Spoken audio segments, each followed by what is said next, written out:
Be my linguistic Valentine.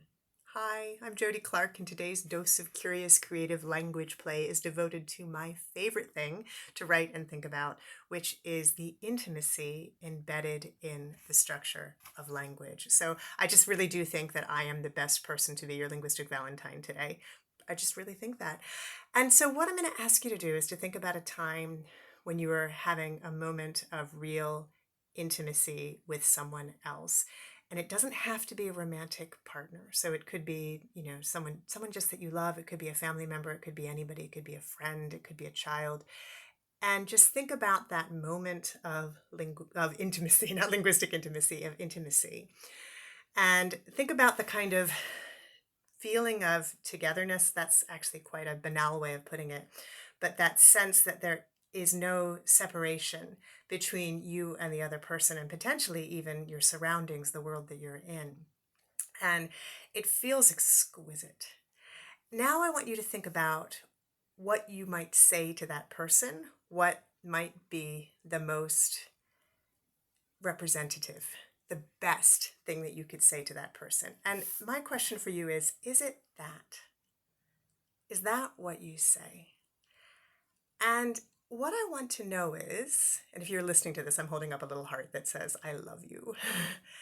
And so the question is, why is I love you the thing that most people maybe think to say in that moment of togetherness and sharing and intimacy, at that moment where all the boundaries seem to be down and all there seems to be is this just oneness with this person and potentially with your environment?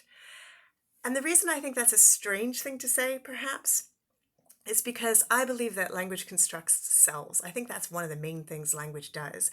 It creates this sense of self and other, and I believe that's embedded in the grammatical structure of most languages, if not all languages.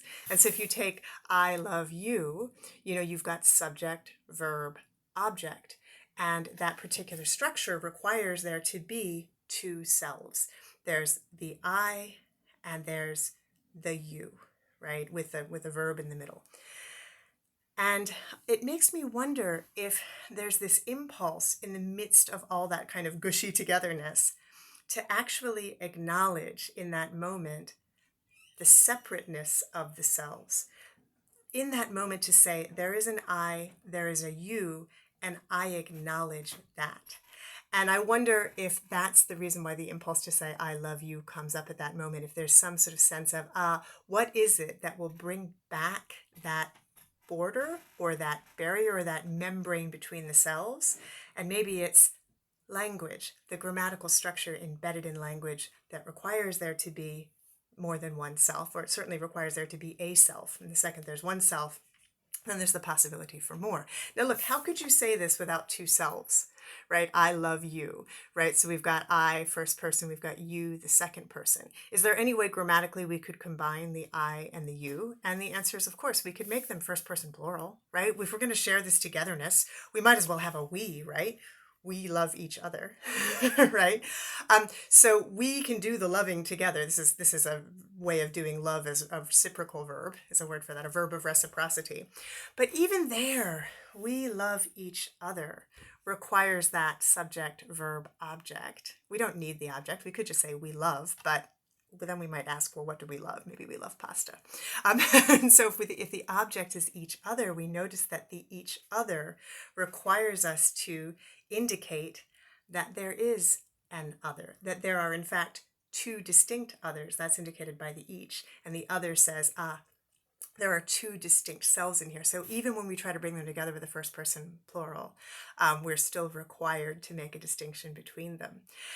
And I wonder if intimacy requires not just that feeling of oneness and togetherness, but if it also requires a recognition that there's more than one self, and a kind of honoring of how incredible is it that we feel this sense of togetherness while at the same time acknowledging that we are also separate. And I wonder if intimacy has to do with that interplay between separateness and togetherness, that dance, that give and take. And that shows up in language all the time. And I really love exploring that. Just to get quite quickly back to Be My Valentine.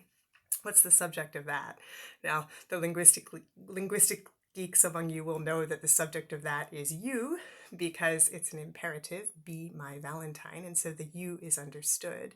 But if you don't know that's an imperative, there's an easy way to find out the subject of a sentence like this, or any sentence, and that is to stick a little question tag at the end of it. So, I love you, put a question tag at the end, don't I? And you realize that the pronoun in the question tag is the subject, I. You love me, don't you? So you is the subject. What's your question tag for Be My Valentine?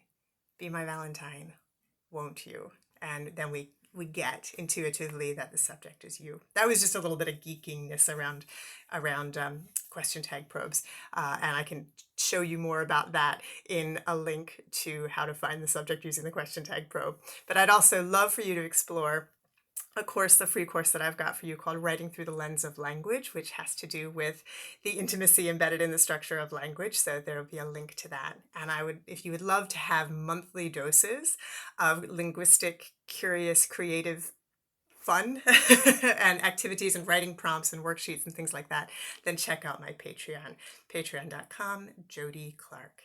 Hope to see you there. Thank you.